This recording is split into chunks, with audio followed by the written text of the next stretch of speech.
If you are dealing with a level of debt that you cannot manage, there are actually a number of options that you can look to pay it back. Now, you've heard us talk on the show about the nonprofit credit counselors and the debt consolidation program.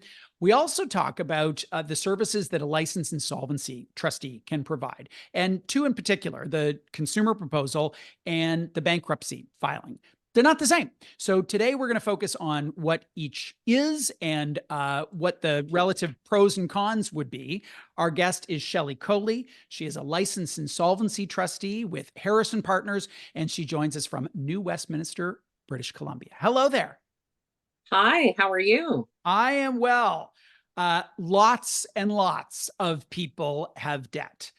What is the line at which you would say that is a level of debt that they need to get professional advice on? It's not $1,000, but it's certainly less than $50,000. So how would you guide people to say, listen, now's the time you need to pick up the phone? I think it varies from person to person. What is a lot of debt to you may be different from your neighbor down the street. It all depends on their socioeconomic status. So, for example, if you've got a single mom with three kids, 20,000 debt might be insurmountable to her, whereas a professional, it might be over 100,000.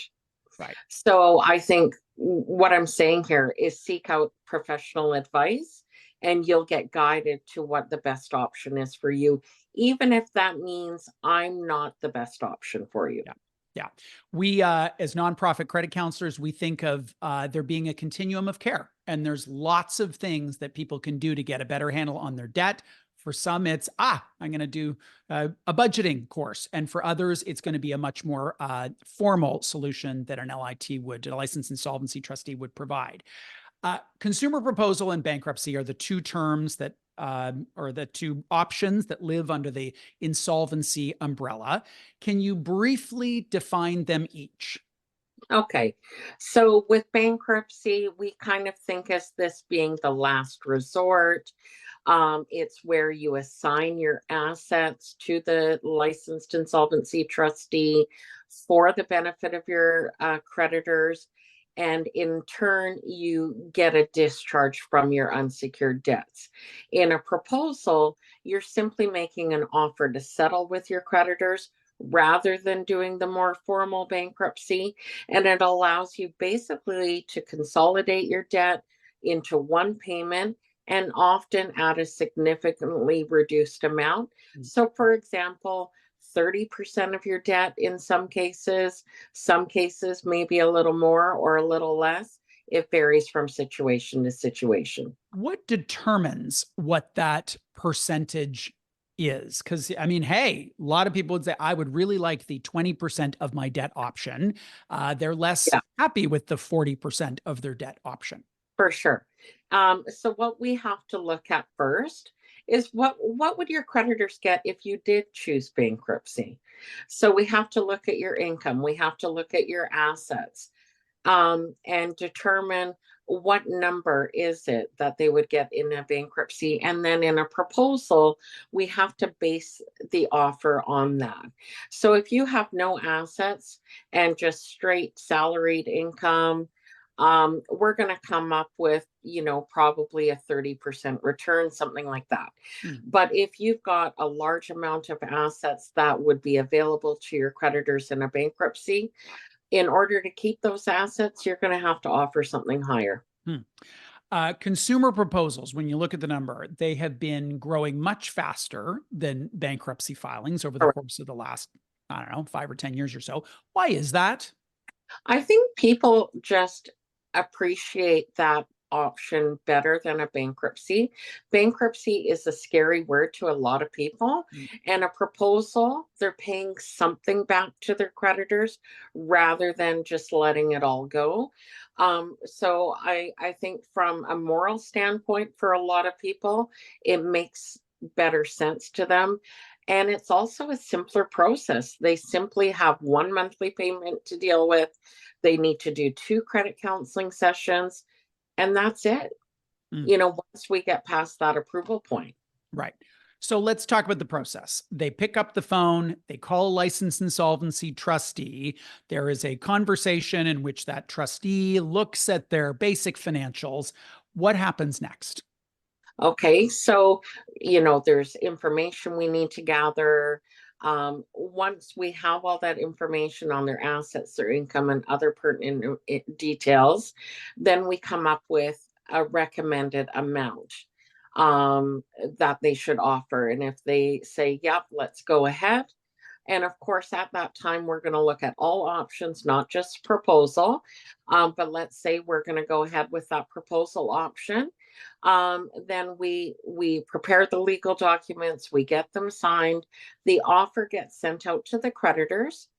They get a 45-day period in which to receive, review, and vote on the proposal. Now, it's important to note that during this 45 days, they have protection from their creditors. No interest is charged. They can't sue, continue collections. Everything stops. And then in order to have that approval, we need a majority in dollar value voting in favor. So we do keep stats at our firm, and we find about 80% of our proposals are accepted as is the first time around. About 20% are accepted after we do some negotiations. So, once it's been approved, it becomes a legally binding contract. And our role as the licensed insolvency trustee is to administer this program, to deal with your creditors, and to provide that financial counseling. It is a federally regulated process through the Office of the You bet. Superintendent of Bankruptcy. There are standards, there are things. Correct. What should clients know about the fees involved? LITs are for Yeah, profit companies like an estate lawyer or an accountant. It's like sure. kind of what you do, Yeah. it's how you pay your mortgage. How do you earn your fees? Okay, so on every file with every trustee across Canada, we have this lovely thing called a tariff, and it's set out in the Bankruptcy and Insolvency Act. And so we get a percentage based on what is offered. So, there's other fees and expenses involved as well. Of course, the government gets a filing fee and a levy. They've got to pay for their offices. And then we get the first 1,500 and 20% of, and every time we issue payment to your creditors, we get 20%, they get 80%. The creditors get 80%. Correct. Got it. So to oversimplify, the total fee on a consumer proposal that is successful, it's completed successfully over those 4 years, is the fee kind of $3,000, something like that, $5,000? What's the number? Yeah. Yeah, in thereabouts. Yeah. Um, yeah. Uh, what would make the credit score impact come alive for people? So there are consequences to this Sure. plan. It will affect their credit score. What are the differences on a consumer proposal versus a bankruptcy filing in terms of the impact on credit score? Okay, so let's start with bankruptcy. So a first time bankrupt, it'll be on your record for 6 years from the date of discharge. The discharge would take place after 9 or 21 months.